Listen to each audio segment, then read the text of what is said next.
یہ تاثر دینے کی کوشش کی گئی اور کہا جا رہا ہے کہ عدم استحکام، سیاسی عدم استحکام کسی قیمت قبول نہیں ہوگا. تو ہم تو سیاسی عدم استحکام کے خواہاں نہیں ہیں.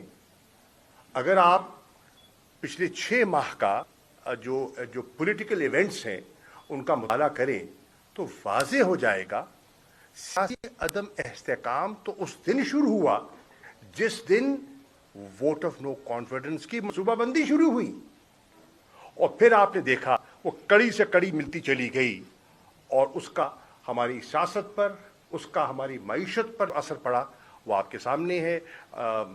عمر صاحب بیٹھے ہیں، وہ معیشت پر مجھ سے زیادہ بہتر بات کر سکیں گے. لیکن عدم استحکام ہم نے پیدا نہیں کیا، ہم اس کا حل پیش کر رہے ہیں. ہم سمجھتے ہیں کہ عدم استحکام آ چکا ہے، ملک میں اس وقت عدم استحکام کی کیفیت رونما ہو چکی ہے. ہم اس کا ایک آئینی، ہم اس کا ایک جمہوری حل پیش کر رہے ہیں، اور وہ ہے انتخابات. ہم سمجھتے ہیں کہ انتخابات کروا دینے سے ملک میں پولیٹیکل سٹیبلٹی آ جائے گی، اور اس وقت جو گو مگو کی صورتحال ہے، جو انسرٹنٹی ہے، وہ ختم ہو جائے گی.